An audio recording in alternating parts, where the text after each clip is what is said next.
Bienvenue, professeur Fischer. Juste quelques mots pour un petit peu rappeler d'où vous arrivez, puisque vous allez nous expliquer où nous allons. Je suis Martine Perjean, je fais partie des ancêtres, puisque je suis cofondatrice de cette association. Donc, professeur, vous êtes une figure importante de la médecine française et internationale. Votre travail a contribué à améliorer la santé de millions d'enfants dans le monde, et votre carrière en dit long sur les nombreuses responsabilités que vous avez prises et avez toujours. Professeur d'immunologie pédiatrique à l'université Paris-Descartes, directeur de l'unité INSERM, développement normal et pathologique du système immunitaire, chef de service d'immunologie hémato-pédiatrique à l'hôpital Necker Enfants Malades, professeur au Collège de France, coordonnateur de la stratégie vaccinale de l'État contre la pandémie de Covid-19. C'est là que tout le monde a définitivement fait votre connaissance. Quand je dis tout le monde, en tout cas tout. Oui, une grande partie du monde, on peut le dire comme ça. Excellent pédagogue, vous avez toujours eu un engagement très fort dans la communication scientifique, mais également avec le grand public. Et vous êtes également connu pour être un défenseur de la science et de la recherche. Et d'ailleurs, dans vos dernières qualités de président de l'Académie des sciences, on lit régulièrement sur vous, ou de vous plutôt, des papiers, d'ailleurs dans des sujets qui ne lassent pas d'étonner, comme l'hydrogène vert récemment. Donc bravo pour cet éclectisme. Et donc merci d'être avec nous. Vous êtes là aujourd'hui en votre qualité de président du Conseil scientifique et médical d'IRIS, que vous tenez depuis la création, le jour où vous avez encouragé Francis Rampert à créer cette association. Et merci encore pour l'avoir fait.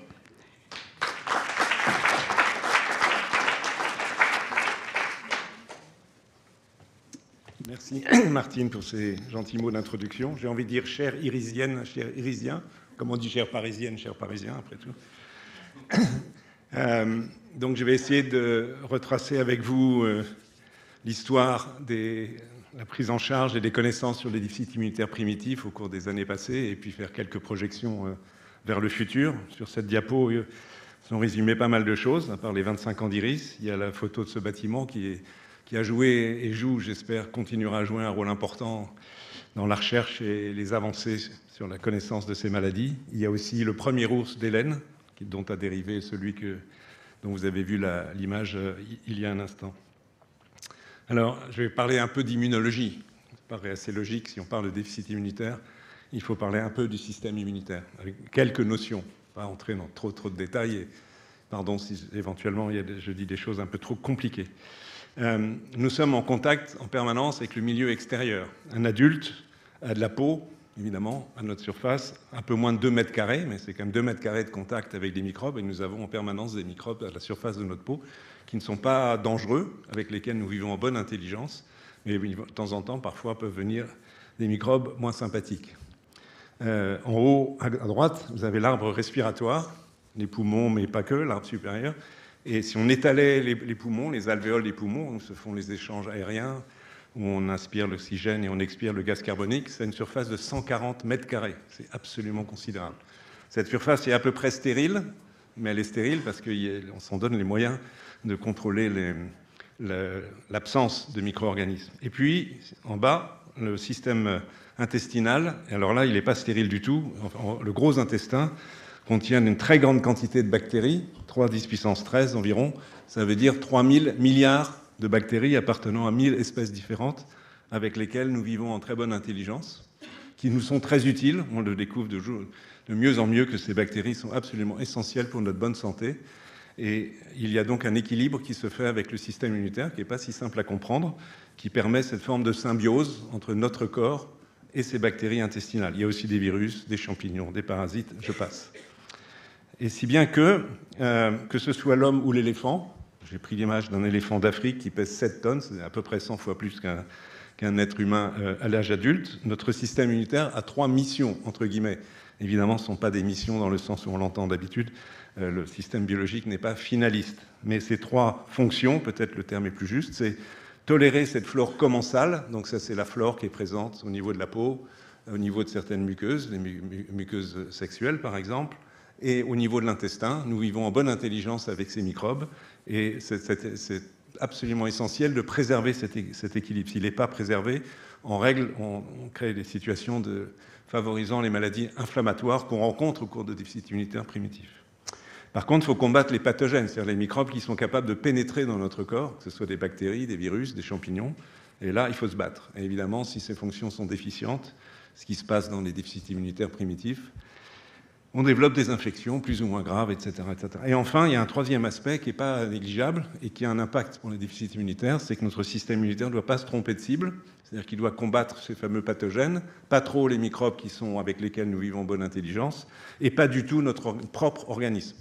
C'est-à-dire de ne pas détruire notre thyroïde, notre pancréas, dans ce qu'on appelle une maladie auto-immune. Et nous avons plein de globules blancs, de lymphocytes, T, immunité cellulaire, B, producteurs d'anticorps, en fait, qui sont capables de reconnaître nos propres constituants. Mais on les maintient sous contrôle, normalement. Évidemment, ces systèmes de contrôle, ils peuvent être défaillants, et ça se passe au cours de déficits immunitaires primitifs. Ce qui explique, on va y revenir, qu'au cours de ces maladies, on peut avoir évidemment des infections, ça tout le monde y pense, mais aussi des maladies inflammatoires, des maladies auto-immunes, aussi des maladies allergiques. Et l'éléphant d'Afrique, il a le même problème multiplié par 100, puisqu'il pèse 7 tonnes. Et donc il y a sûrement des éléphants qui ont des déficits immunitaires, mais bon, ceux-là, on ne les étudie pas trop. Alors l'étude du système immunitaire, en fait, est une science très récente. Jusqu'à Pasteur, y compris Pasteur lui-même, on n'a absolument pas de concept d'immunologie et d'immunité. Par exemple, ça va peut-être m'entraîner à être trop long, mais tant pis, Pasteur, quand il a vacciné contre la rage, ne pensait pas du tout qu'il induisait une réponse immune contre le virus de la rage. Il pensait qu'avec un virus atténué, puisque c'est ainsi qu'il vaccinait, il faisait en sorte que le virus ne trouvait pas les nutriments nécessaires dans le corps pour se multiplier et créer une maladie. Donc le concept d'immunité n'était pas encore né, même s'il pratiquait déjà une prévention presque une thérapeutique d'une maladie immunitaire. L'immunologie, elle est née avec ces deux messieurs, un qui a travaillé à Paris et l'autre a travaillé à Berlin, une période où la France et l'Allemagne ne s'aimaient pas beaucoup. Metchnikov, qui était d'origine russe, ukrainienne, je dirais aujourd'hui d'ailleurs, il est né à Odessa, il a travaillé à l'Institut Pasteur dans les années 1880, et c'est lui qui a montré la première fois une fonction d'immunité cellulaire, je vais vous en montrer un petit film dans un instant, c'est-à-dire comment des cellules sont capables d'avaler des microbes, des bactéries, vous avez le dessin en haut, et les tuer. Et il s'est beaucoup battu pour défendre l'idée que cette immunité était absolument essentielle pour se défendre contre les infections.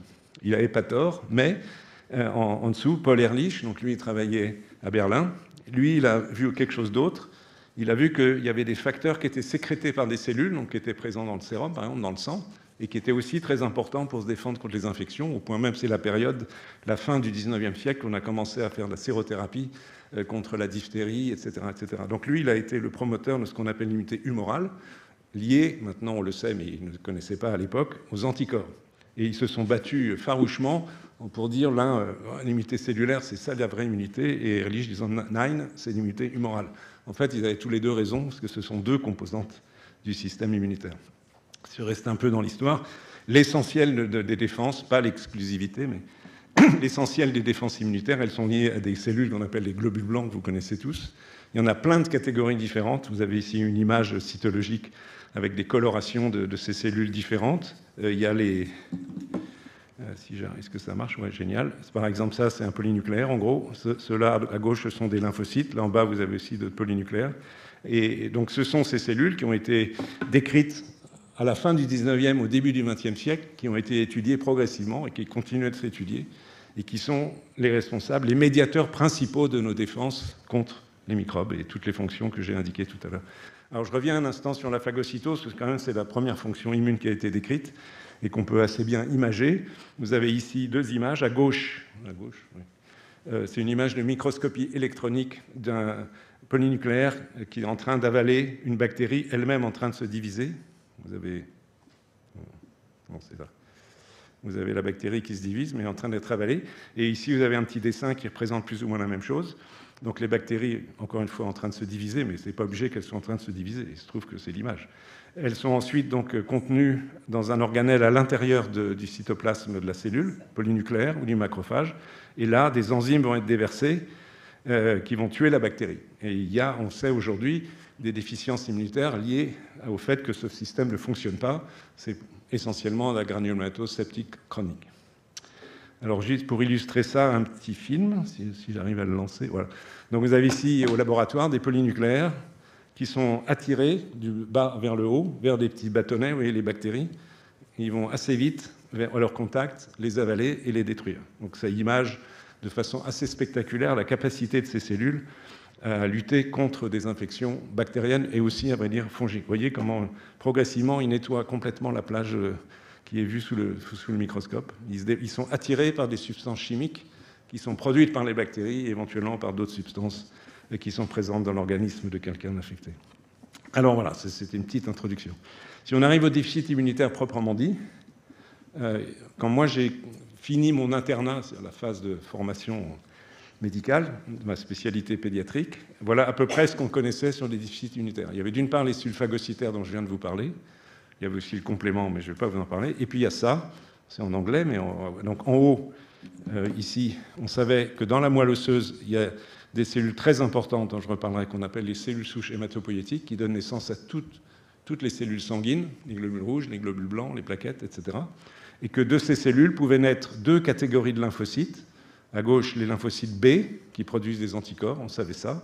Et on savait qu'il y avait des maladies où ce système ne fonctionnait pas, soit, comme c'est marqué ici, par agamma-globulinémie, c'est-à-dire qu'en fait, les lymphocytes B ne sont pas fabriqués.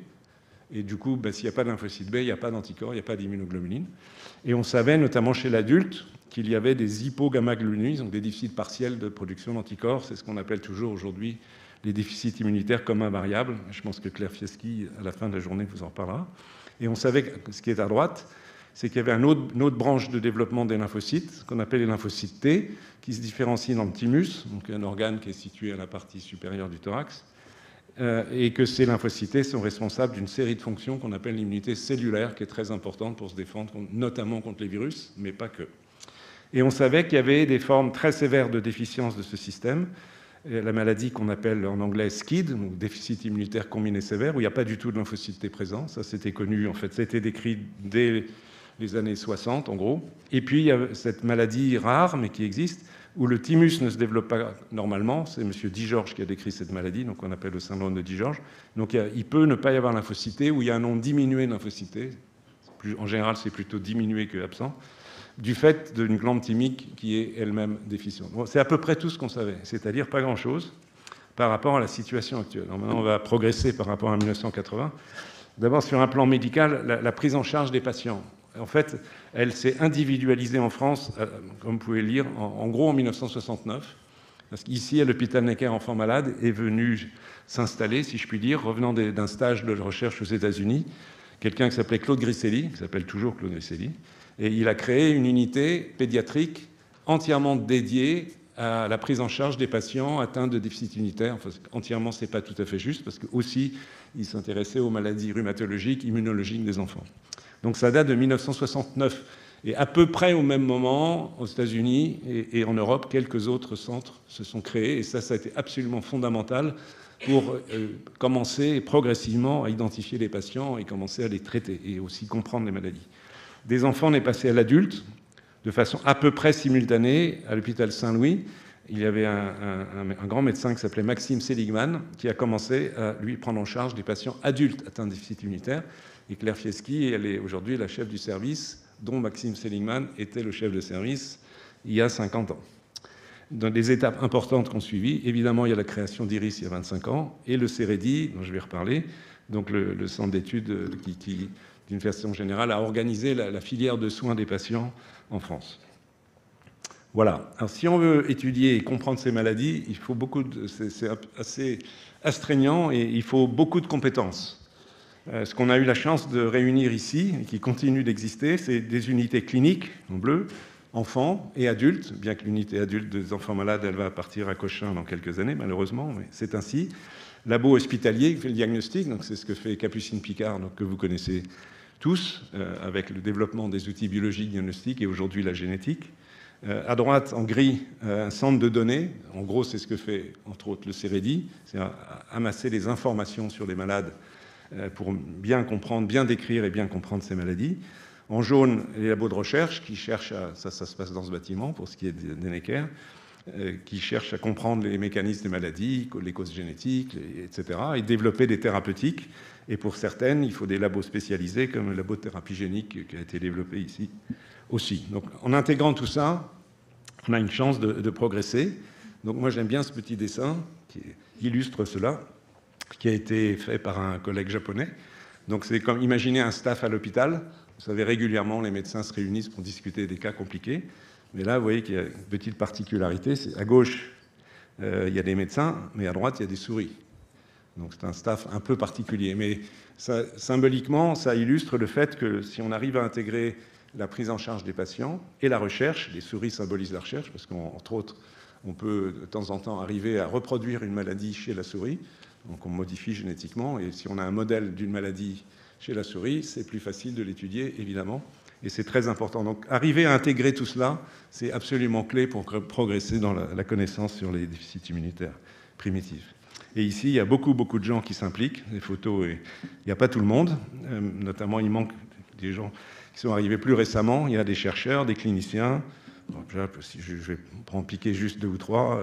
En haut, là, Stéphane Blanche, qui a été chef de service longtemps d'unité pédiatrique. Marina Cavazzana, qui a développé thérapie génique. Geneviève de Saint-Basile, qui est encore une chercheuse importante.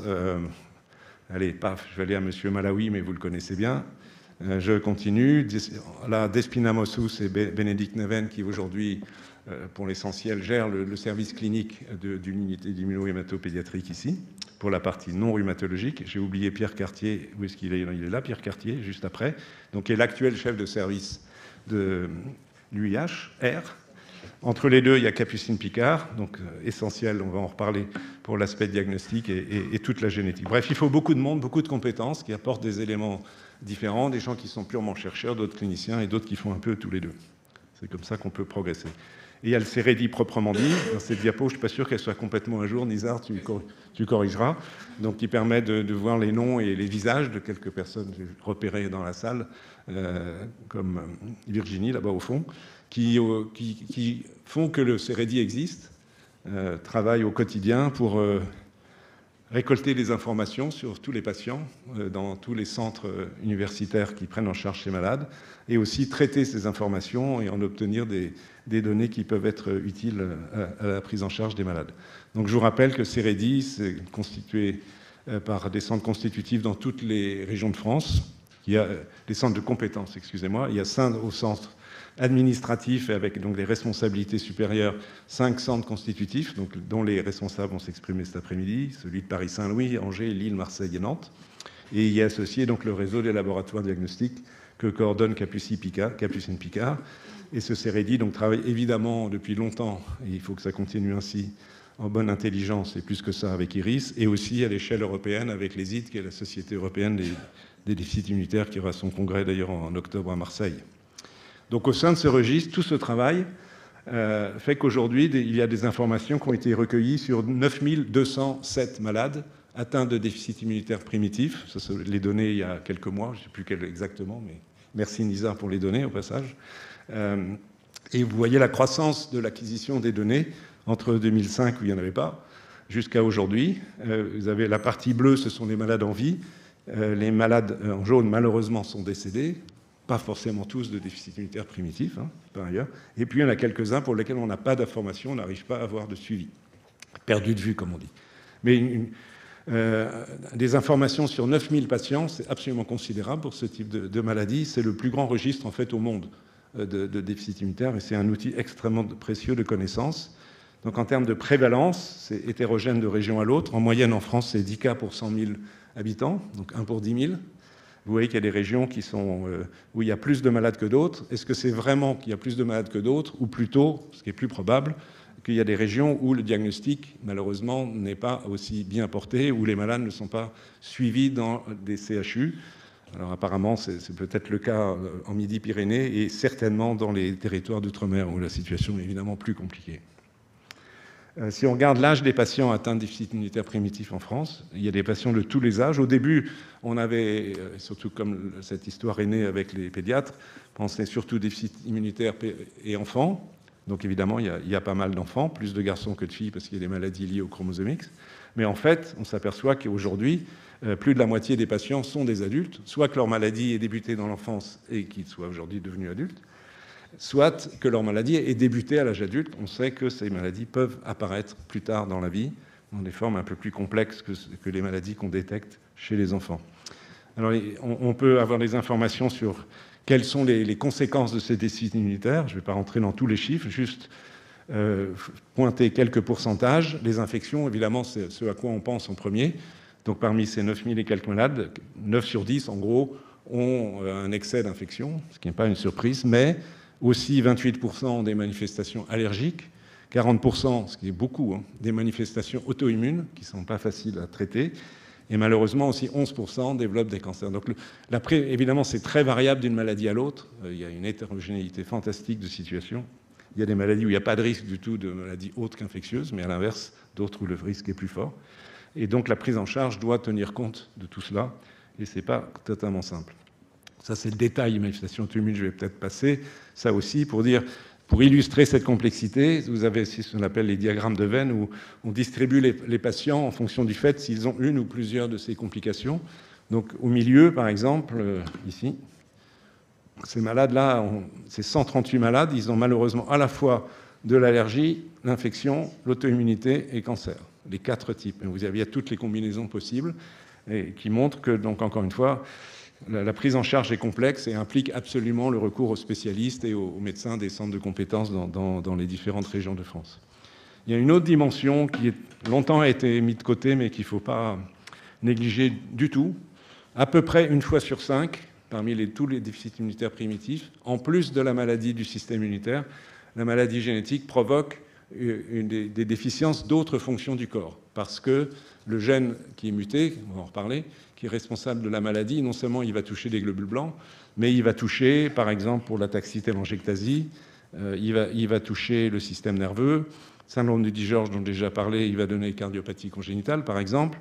La maladie qu'on appelle cartilage air hypoplasia provoque une pathologie osseuse et un retard de croissance naturelle. Et puis, il y a aussi des maladies qu'on n'a pas l'habitude d'appeler des déficits immunitaires primitifs. Stricto sensu, ce n'en sont pas, mais des maladies qui sont loin d'être exceptionnelles dans les maladies génétiques, comme la drépanocytose, la mucoviscidose, la trisomie 21 ou la fanconi, je ne vais pas entrer dans les détails, mais dans toutes ces maladies, il y a une composante immunologique.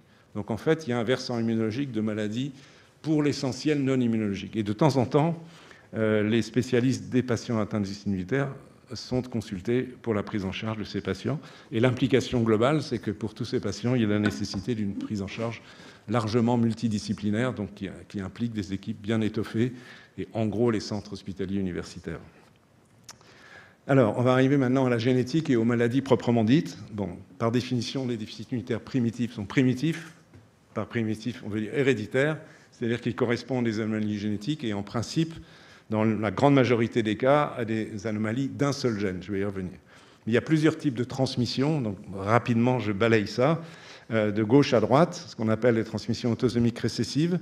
Donc vous savez que les gènes vont par paire, sauf sur les chromosomes X et Y, mais tous nos autres chromosomes, on a 2 fois les mêmes chromosomes, un qui vient du père et un qui vient de la mère. Donc on a une paire du même gène. Donc les maladies autosomiques récessives sont des maladies où la malchance fait que le même gène est muté, donc ne fonctionne pas normalement, aussi bien pour celui qui vient du chromosome maternel que du chromosome paternel. Donc les 2 parents sont sains, ils portent une mutation sur un des 2 gènes et l'enfant est malade avec un risque de 1 sur 4.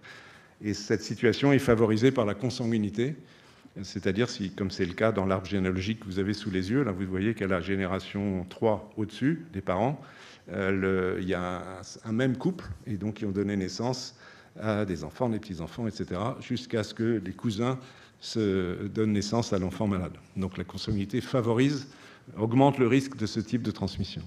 Au milieu, vous avez ce qu'on appelle les maladies récessives liées à l'X. Ce sont des maladies dont le gène est situé sur le chromosome X. Donc les femmes ont 2 chromosomes X, les garçons un chromosome X et un Y. Et donc pour un garçon, s'il a l'X muté, comme il n'a pas d'autre X pour protéger, comme c'est le cas pour les maladies récessives autosomiques, il est malade. Donc ce sont des maladies qui touchent les garçons, mais qui sont transmises par les mères. C'est aussi le cas hors déficit immunitaire, par exemple dans l'hémophilie. Et enfin, 3e catégorie, qui sont des maladies dominantes, où il suffit, vous voyez qu'il y a des gens malades en noir à chaque génération, ça se transmet directement, le risque est de 1 sur 2, parce qu'il suffit qu'un seul des 2 gènes, un seul des 2 allèles, comme on dit, soit muté, ça suffit pour être malade. Et là, ça peut être de différentes façons, je ne vais pas entrer dans les détails, sauf pour évoquer la toute dernière ligne, ce qu'on appelle gain de fonction, quelque chose qui est contre-intuitif. C'est-à-dire que de temps en temps, une mutation ne provoque pas un défaut de fonction d'un gène, mais au contraire le fait qu'il fonctionne trop. Ça s'appelle un gain de fonction. Et ce gain de fonction peut provoquer notamment des maladies inflammatoires ou des maladies auto-immunes. Et sur le plan mécanistique, c'est très important de comprendre cela parce que ça ouvre des pistes thérapeutiques pour freiner, pour inhiber la fonction qui est en excès. Et il y a pas mal de médicaments qui sont développés pour des maladies génétiques de ce type et ça va continuer à l'avenir. Alors, si on veut parler génétique, je me permets un petit rappel général sur ce que c'est que l'ADN, donc qui contient ces fameux gènes, qui est dans le noyau, dans les 22 paires de chromosomes autosomaux plus l'X, les deux X ou XY. Et au sein de ce génome, 2% seulement est composé des gènes. On en a à peu près 22 000 dans notre corps. Donc aujourd'hui, on en connaît un peu plus de 500 qui sont responsables de maladies du système immunitaire. Mais il y a probablement au moins 2000 gènes qui sont directement impliqués dans les réponses immunitaires. Donc il y a sûrement encore d'autres maladies à décrire.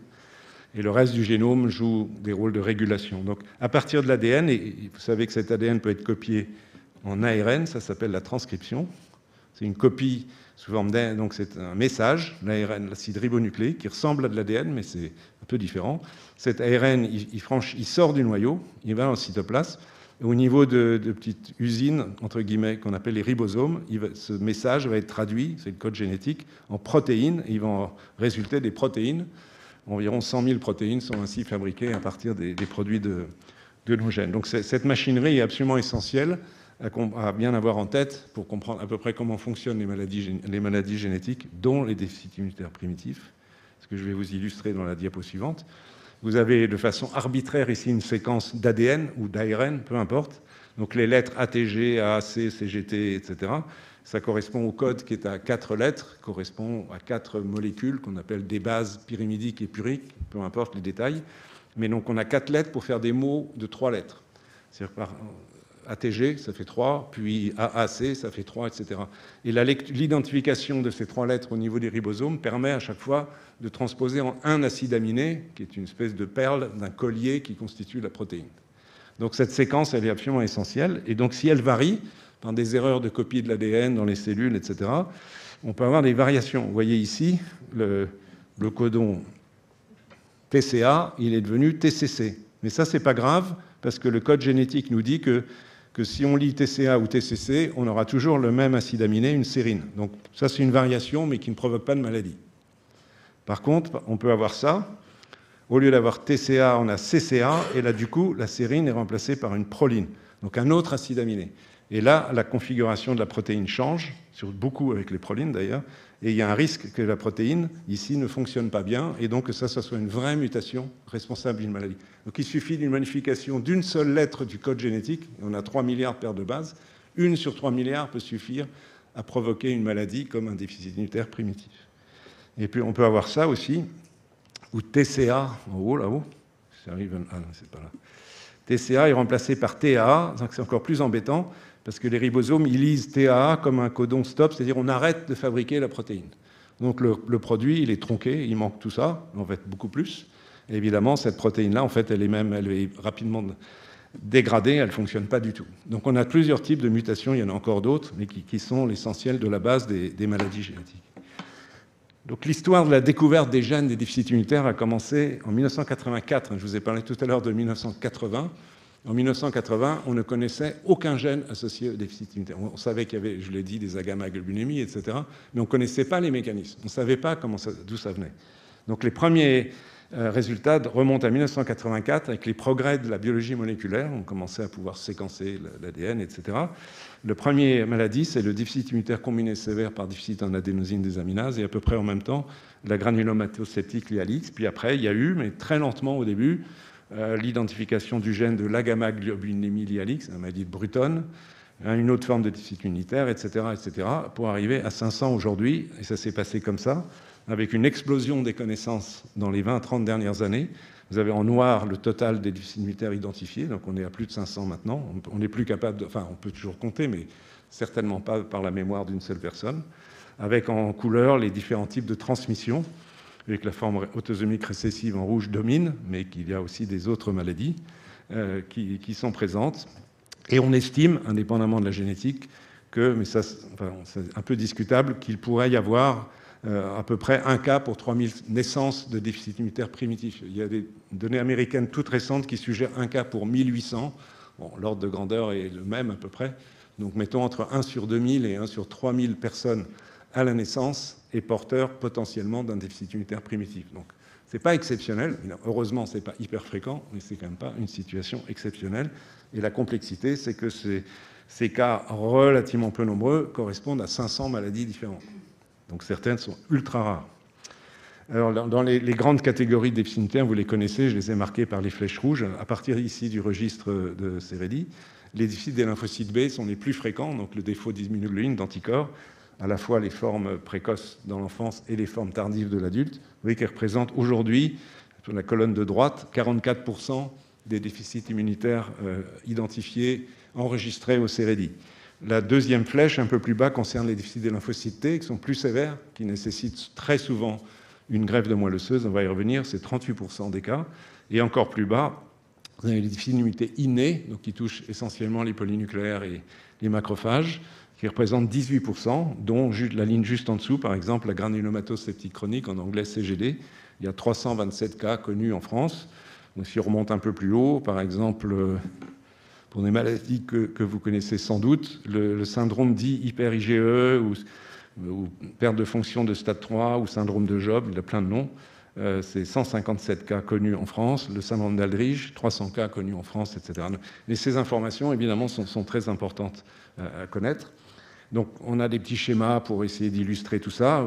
Je ne vais pas entrer dans les détails, juste pour vous donner une idée. Ici, vous avez le développement des cellules, des polynucléaires. Ils sont là, les polynucléaires, et des macrophages, dont je vous ai déjà parlé, qui phagocytent, etc. Ils viennent tous de la moelle osseuse, des fameuses cellules souches. Ils se différencient. Et à différents stades de ce développement, il y a des barres verticales. Et les barres verticales, ça correspond à des déficits immunitaires primitifs. Là, ici, par exemple, en bleu, c'est le blocage complet de la production des polynucléaires neutrophiles. Donc, ça donne naissance à la agranulocytose. Et la granulomatose septique chronique, elle est là. Il y a d'autres formes de maladies. On peut faire la même chose pour les défauts de production d'anticorps. Donc, c'est le développement des lymphocytes B. Toujours pareil, les cellules souches dans la moelle osseuse, ce qui se passe dans la moelle, ce qui se passe dans les organes lymphoïdes. Et plein de petites barres verticales. Les agammaglobulinémies, il y en a de plusieurs types, les hypogamma, etc. etc.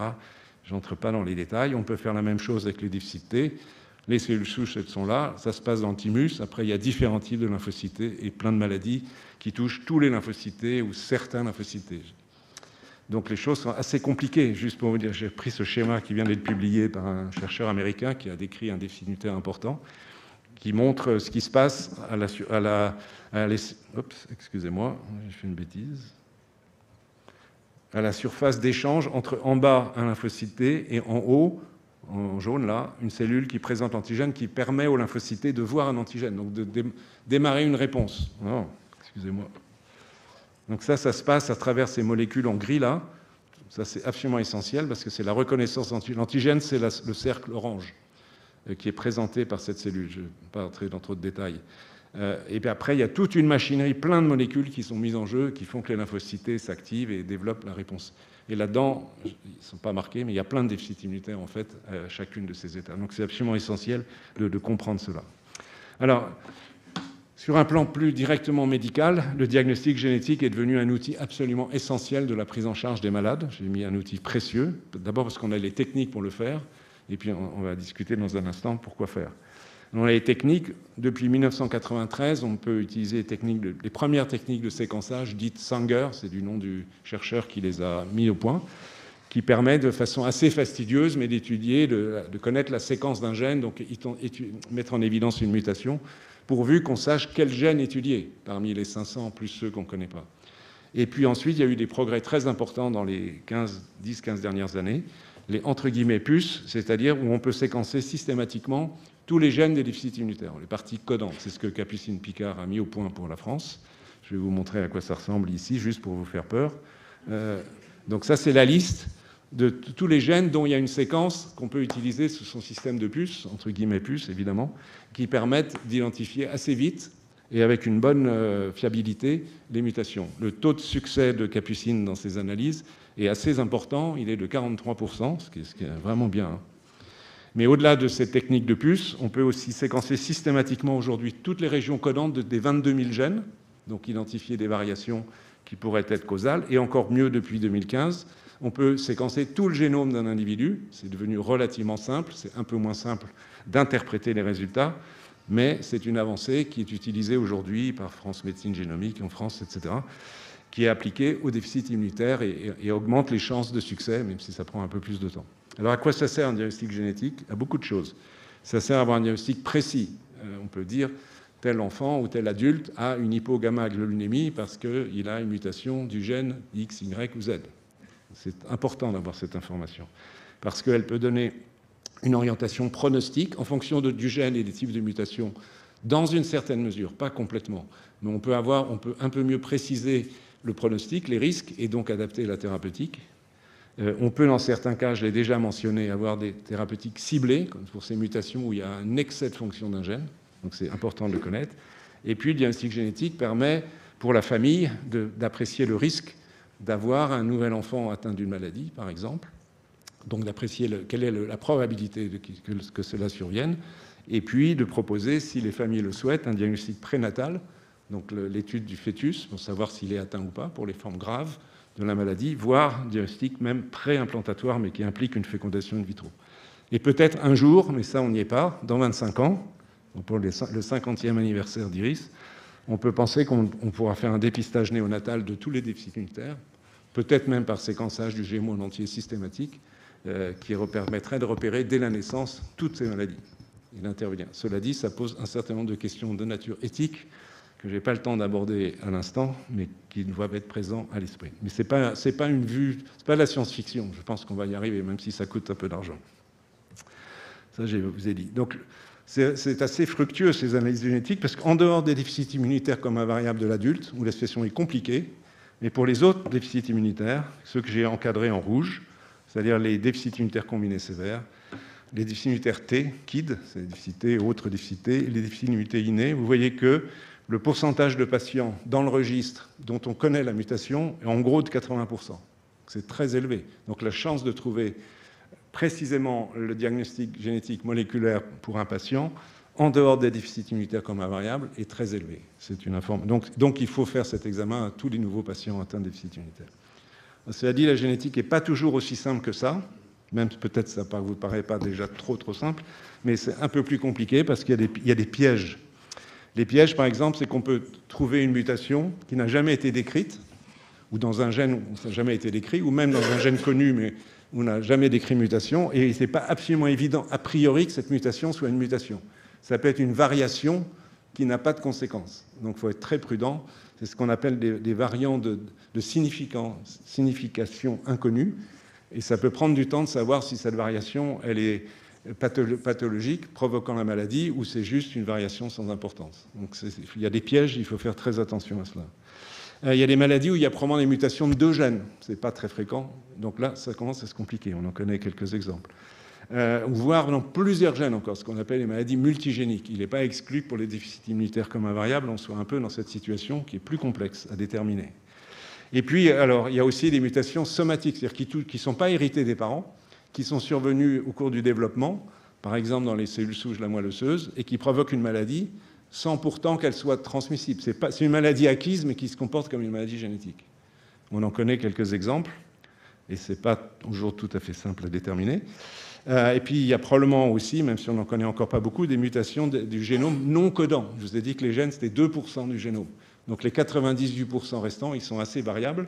Et là-dedans, il y a probablement des variations qui sont aussi pathologiques, mais qui sont plus difficiles à déterminer. Donc il reste du boulot pour l'avenir dans ce domaine. Je vais passer ça pour arriver au thérapeutique. Mais vous me dites quand il faut que je m'arrête, parce que sinon je peux continuer encore un moment. Combien de temps? Combien? Ça va être rapide pour les... Alors je vais passer peut-être... Ouais, allez, on va parler quand même d'immunoglobulines. 6 minutes. J'ai gagné 1 minute. Un mot sur les immunoglobulines, parce que ça concerne beaucoup de monde.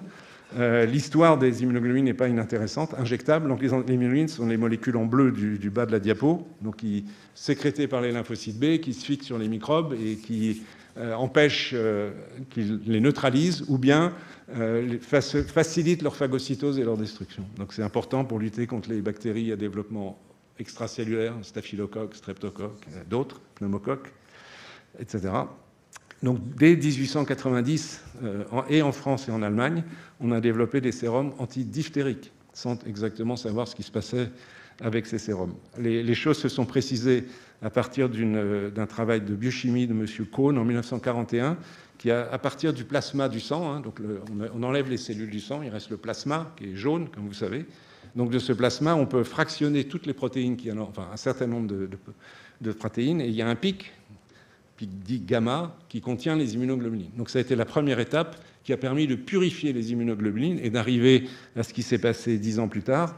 C'est les premières injections intramusculaires d'immunoglobulines, c'est M. Bruton et M. Janeway aux États-Unis, chez des patients qui étaient agammaglobulinémiques. Et puis on a progressé encore en 1960 en Suisse, on a modifié la façon dont les immunoglobulines étaient préparées pour qu'on puisse les injecter par voie veineuse, sans que ce soit trop mal toléré. Ça a été commercialisé à partir de 1980. Et puis, à même moment, M. Fauci, incidemment, c'est le même qui a été le grand expert américain du Covid. C'est la même personne, qui est un type juste formidable. Il a mis au point les premières injections par voie sous-cutanée qu'on utilise aujourd'hui beaucoup pour traiter les patients qui ont un manque d'immunoglobulines. En France, donc, à peu près la moitié des patients atteints de DIP reçoivent des immunoglobulines, 4 pour 100 000.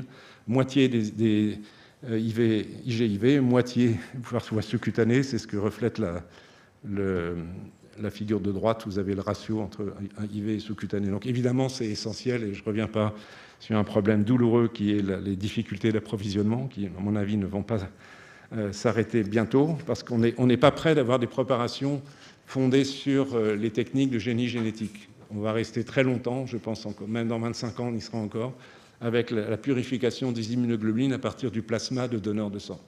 Donc on est complètement tributaire des dons de sang et ensuite de l'utilisation des immunoglobulines dans d'autres domaines de la médecine. Ce serait un peu long pour aller trop loin. La greffe de moelle osseuse, combien il reste de temps là ? La greffe de moelle osseuse, évidemment, c'est important. Vous allez voir qu'à peu près 1500 patients en France ont reçu une greffe de moelle osseuse pour un déficit immunitaire primitif. Et ça a pu apparaître parce qu'il y a des grands scientifiques qui ont décrit les groupes tissulaires HLA qui sont nécessaires pour la compatibilité entre donneurs et receveurs. En France, Jean Dosset et d'autres. Et puis le concept de cellules souches dans la moelle osseuse, je vous ai déjà parlé, qui est né au Canada dans les années 60. Donc si on a un tout petit peu d'histoire, les premières greffes entre frères et sœurs, la première greffe, toute maladie confondue, a été faite pour un patient atteint de déficit immunitaire combiné sévère. C'est M. Bob Good en 1968. Ensuite, il y a eu les greffes à partir de donneurs non apparentés, donc non familiaux, à partir de 1977. Les greffes à partir de donneurs familiaux partiellement compatibles, 1982. Et à partir de 1985, on a des registres, donc on est capable d'accumuler les données, voir ce qui se passe et réfléchir. Donc environ 1500 greffes en France. Donc le principe, c'est on injecte tout ce qui est bleu, là, d'un donneur sain, mais ce qui est important sont les cellules souches ici, qui sont capables de s'auto-renouveler et qui donnent naissance aux lymphocytes, aux globules blancs, mais aussi aux globules rouges, aux plaquettes.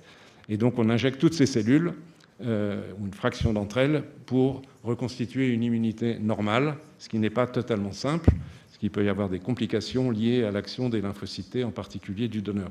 Donc vous voyez en bas indiqué ici que parmi les 1449 patients greffés en France il y a quelques mois, 28% des greffes avaient été faites à partir d'un donneur HLA compatible dans la famille, un frère ou sœur, 36% de donneurs non apparentés venant du monde entier et 36% de parents, avec des résultats qui sont intéressants, même s'il reste encore des marges de progrès, c'est évident.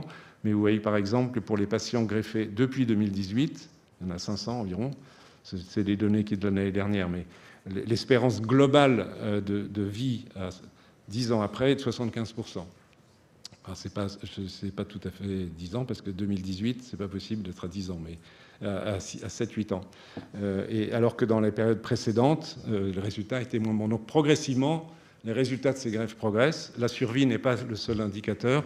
Je pense que dans un instant, notre ami Vincent Barlogiste nous en dira un peu plus sur le fait comment vivent les patients qui ont été greffés, qui est aussi une notion absolument capitale. Je vais passer ça pour dire un tout petit mot, si je peux. Thérapie génique. Une alternative possible à la greffe de moelle osseuse, c'est d'utiliser toujours les cellules de la moelle osseuse, mais non pas d'un donneur, mais du propre patient. Mais ça, on a commencé en 1999, en modifiant génétiquement ces cellules pour corriger la maladie génétique. À ce jour, en France, il n'y a pas eu énormément de patients traités, parce que c'est compliqué pour des tas de raisons. C'est 38 patients et 5 maladies.